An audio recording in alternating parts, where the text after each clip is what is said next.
A lot of people watching may already understand the concept, of course, of how AN hoses work. You got your hose, steel braided on the outside, rubber on the inside, your collar sleeves over it, and then your end actually threads into the collar. There's two different kinds. There's your typical rubber hose, and then there's your PETG. This style is a little bit different. So this style has a little flare to the end. You see the extra flare that this doesn't have? This is for a different type of hose, not the rubber style. Instead of the rubber, you've got PETG plastic. And so what happens is this little collar would go between your hose and your braiding, like so. Obviously these are the wrong size. That would go like that. Sorry, first this would go on your hose, similar to that style. Then your little collar goes on, and then they thread together, like so. This style is designed for PETG hose, not rubber hose. So today I'm talking about rubber hose, but the concepts are basically the same. So you can do this with really basic tools like I'm showing here. A vise, some basic wrenches, some tape, and a grinder. And that will get you sorted, but you can do a really nice job of it, a lot nicer of a job if you have a few slightly better tools. So vise jaws are really nice to hold your fittings. That way they don't get marred up. An aluminum wrench. You can also get specific size wrenches for each specific size of AN fittings. Those are really nice. And then cable shears.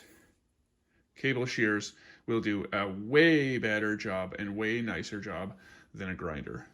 If there's any tool that you buy that is outside of, your basic stuff, cable shears are what you want. You can get these on Amazon. I think I paid like 15 bucks for these from a local store. You can buy this stuff on Amazon for anywhere between 100 bucks for a fancy set all the way down to 15 or 20 bucks for a basic set like this. So the first thing we're going to do, we've got our piece here and it's got that crappy end on it. We need to get rid of that crappy frayed end. So I'm going to use electrical tape. The nice thing about electrical tape is it's stretchy.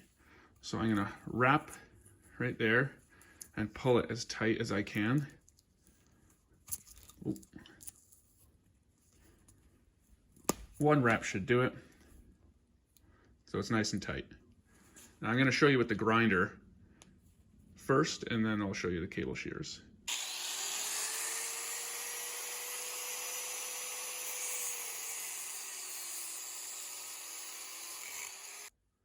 So still not great. See that? I am not going to be able to get that into there. So electrical tape kind of sucks. So let's show you with some masking tape. So this is just basic 3/4 inch masking tape. Same thing, wrap it as tight as I can on there.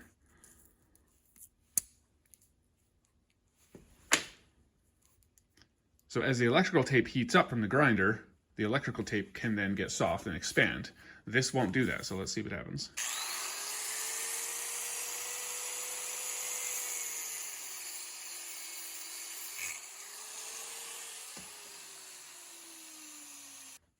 So a little bit better.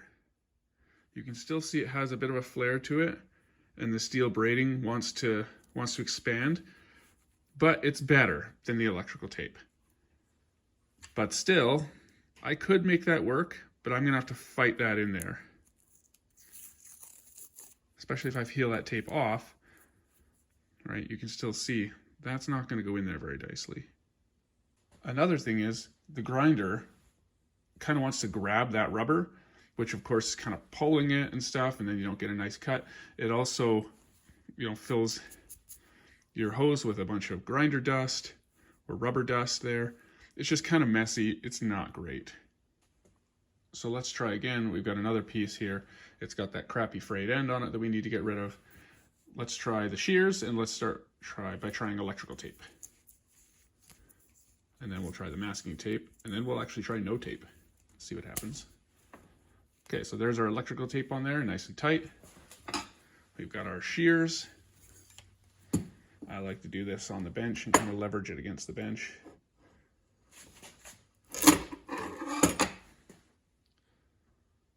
Look at that.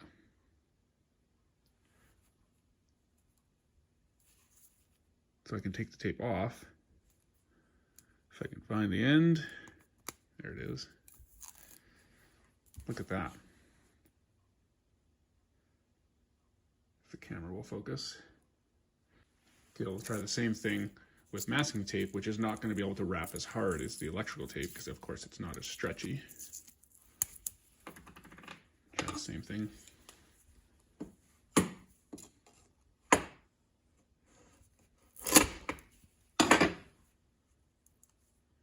Just as nice of a cut.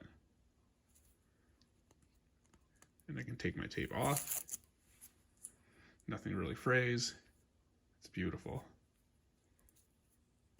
Now let's see what happens if we use no tape and see if it'll get a cut just as nice with the tape.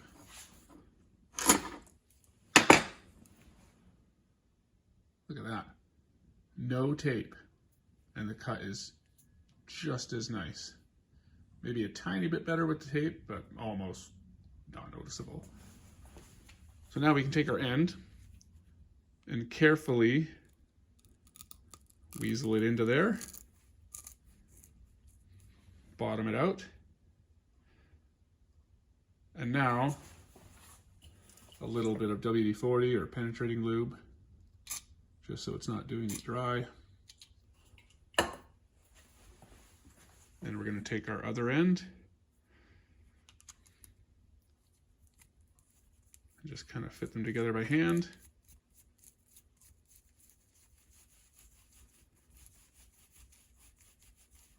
Get them as far down as you can by hand. Now we're going to take this to the vise with our jaws and our wrench, or our wrench, whatever you have available. So I've got it in the vise in our aluminum jaws to try and not mar it up, which actually doesn't matter because this fitting is old and crappy. You can tell it's already beat up, so who cares? But if you have nice fittings, you don't want to beat them up.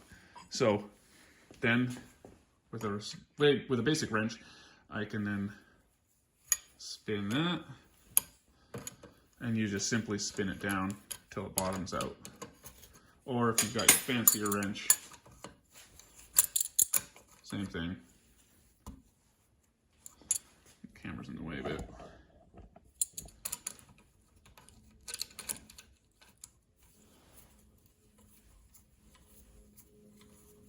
You see too, I've got my bottom fitting a little bit higher than my vise jaws.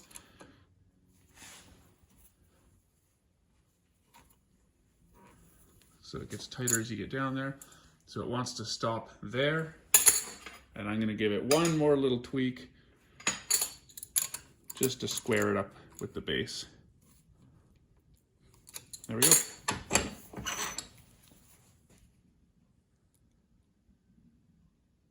Again, ignore all the beat up stuff on this fitting, it's just old. But if this were a nice new fitting, that wouldn't have any marks or anything on it. It would be nice and crisp. And that hose with no dust inside or anything from the grinder, if I throw another end on that, that's ready to go. You can put that right on the car. To take a fitting apart, so I've got this one here, to take a fitting apart and reuse that fitting, it's basically the same thing, just backwards.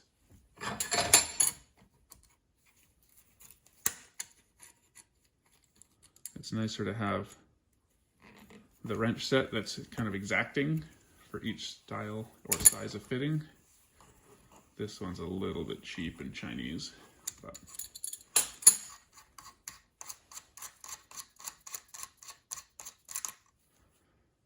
so there it is, comes apart.